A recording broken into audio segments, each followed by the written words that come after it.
Good morning and welcome to Face the Nation. We begin this morning with the Secretary of Defense, Mark Esper. Good morning to you, Mr. Secretary. Good to have you here. Good morning, Margaret. Thank you for having me. Our team in Tehran witnessed anti-government protests, chants against the regime. What is the U.S. assessment of what's happening on the ground? We are safer today than we were just a few weeks ago. Why? Because we took out the world's foremost terrorist leader, Qasem Soleimani, who had the blood of hundreds of American dead service members on his hands. Secondly, we restored deterrence with Iran without any United States casualties. And third, we reassured our partners and allies in the region that we will stand up and defend our interests.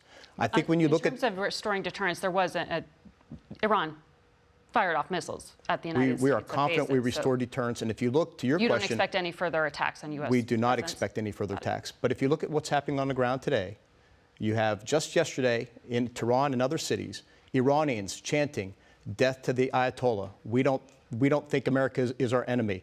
You can see the Iranian people are standing up and asserting their rights, their aspirations for a better government, a different regime. So what is the assessment, though, of what level of threat there is to the regime's hold on power? Because the president was tweeting yesterday in Farsi messages that he stands with the protesters and he's following closely what's happening. Well, we do stand with the Iranian people. They want the same things that most people around the world want. They want prosperity. They want the ability to live their lives, to raise their children. And we do support those same aspirations for people wherever they are. I just think you see a very corrupt regime that the Iranian people are finally standing up and trying to hold them accountable.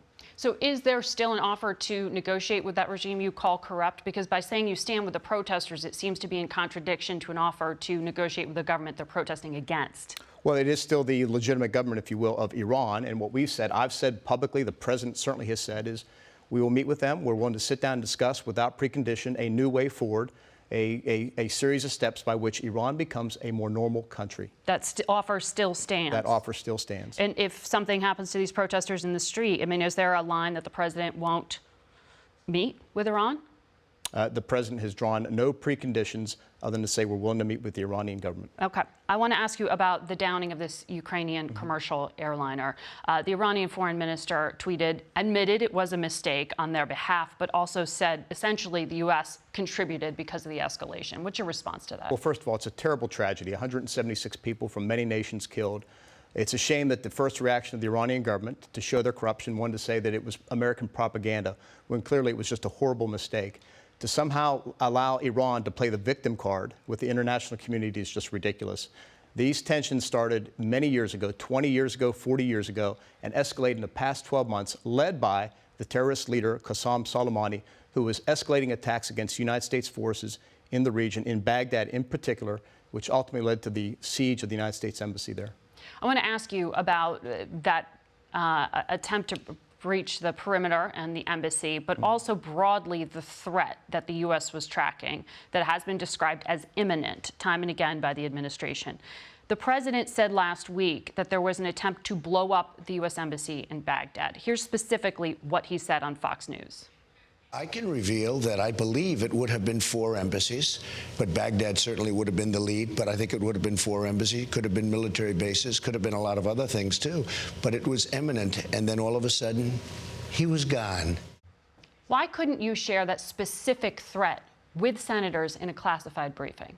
Well, that information, there was a reference in this exquisite intelligence to an attack on the United States embassy in Baghdad. That information was shared with the Gang of Eight. All that exceptional intelligence shared with the Gang of Eight, not the broader membership of the Congress. A specific threat against the U.S. embassy in Baghdad to blow it up was shared with the Gang of Eight? I was not in that meeting with the Gang of Eight, but I will tell you, I spoke to one of the briefers. What the briefer said to me coming out of that meeting was his assessment that most, if not all, the members thought that the intelligence was persuasive and that the Gang of Eight did not think that it should be released to the broader members of Congress. But broadly, can you clarify, though, was the specific threat that the president shared with Fox News about 4 U.S. embassies being under threat also shared with Congress? Why was there a difference? What the president said was he believed that it probably and could have been attacks against additional embassies. I shared that view.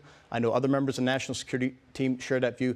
That's why I deployed thousands of American paratroopers to the Middle East to reinforce our embassy in Baghdad and other sites throughout the region. Probably and could have been. That sounds more like an assessment than a specific, tangible threat with a decisive piece of intelligence? Well, the president didn't say there was a tangible, he didn't cite a specific piece of evidence. What he said is he believed. Are you saying there wasn't one? I didn't see one with regard to 4 embassies. What I'm saying is I share the president's view that probably my expectation was they were going to go after our embassies. The embassies are the most prominent display of American presence in a country. The description had been that this was an imminent threat to U.S. personnel and facilities in the region. Is that a more accurate description than what the president provided? Well, what I've said publicly, I've said many times, is that we had information that there was going to be an attack within a matter of days that would be broad in scale, in other words, more than one country, and that it would be bigger than previous attacks, likely going to take us into open hostilities with Iran. Is that threat gone? That was orchestrated by Qasem Soleimani. He was the one who has led the attacks against America for 20 years now. So we had every expectation to believe that this would happen. In fact, a very, very senior person from the intelligence community said, the risk of inaction is greater than the risk of action. That was compelling for me. Is that threat gone? That threat has been disrupted. I think what we have to find out now is continue to work to make sure that that threat is completely eliminated. Do you understand the frustration and anger from members of Congress who say, why can the president tell Fox News something he can't tell members of Congress, or members of his administration can't explicitly explain to members of Congress? Well, look, I understand the frustration. The fact is that evidence, that information is only available to the Gang of Eight. That's been practice and policy for decades. But you said you don't know that it was told to the Gang of Eight. Well, I'm talking about the intelligence stream, the exquisite intelligence. That was told, that information of that source and method was revealed to the Gang of Eight. I understand the frustration of the broader members of Congress. They're not going to have access to that information. I would support it if we didn't jeopardize the sources and methods, and I think the president said the same.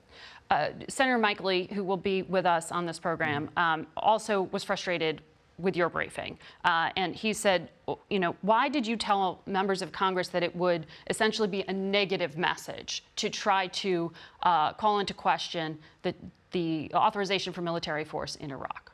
Why did you oppose that debate? Well, first of all, for every member that didn't like the brief, there's members that thought it was the greatest brief ever. That was never said that they should not have a debate, that they should have a discussion. I was asked a specific question about, do I have concerns about a debate? And all I said was this, is as that debate continues, don't not have a debate, but as that debate ensues, be conscious of the messaging, particularly to our troops, because they are looking for messages. Do they have the support of the American people while they are in harm's way? Why do I say that? My predecessors have said that in the past, and I had the personal experience. In the 1991 Gulf War, I was on the ground preparing for our final actions to go into Iraq. And we watched very carefully the debate in Congress in mid-January of that year to find out, did we have the support of the American people and our lawmakers? Quickly, are other Iranian leaders still potential targets? Because we have reported that there was an IRGC leader in Yemen targeted the very same day Qasem Soleimani was killed. Look, I'm not going to speak to any planned or alleged operations. We will exercise everything we need to do to protect the American people, to protect our forces, to protect our embassies. But you're not denying that report? I'm not going to speak to any reports. Okay. I want to quickly ask you as well about the presence in Iraq. Will the U.S. cut off U.S. aid if the Iraqi government tries to expel U.S. troops? Well, let's take this one step at a time. We're not there yet. What we need to do is sit down, have discussions with Iraq. We're doing that now. We also intend to do that with our NATO partners. I had a good conversation the other day with the NATO Secretary General, Jens Stoltenberg. We're going to send a team over to discuss how can NATO play a bigger role in the Iraq mission.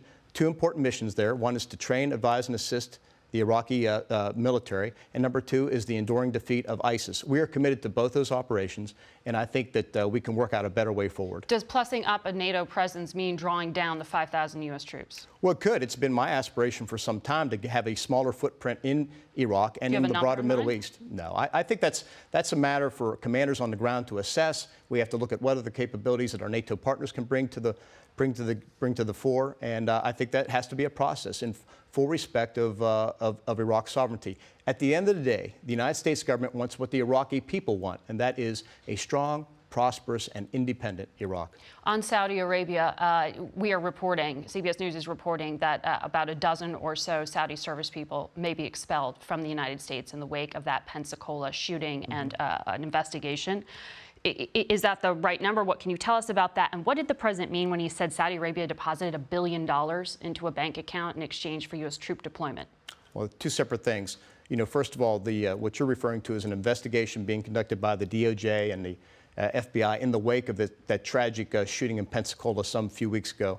In the wake of that, the department has taken a number of steps to ensure it doesn't happen again. I've signed out directives that address enhanced screening of all of our foreign students, that address credentialing going forward, weapons policies, et cetera. So we're doing everything we can. The investigation is being conducted by DOJ and FBI. I'm sure they will release something on that in the coming days.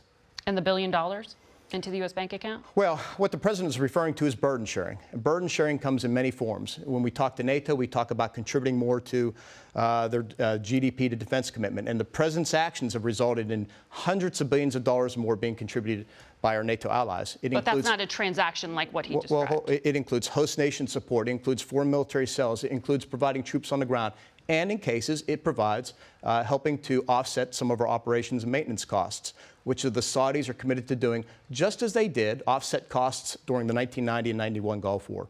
Secretary Burden sharing. Appreciate your time. Thank you, Margaret.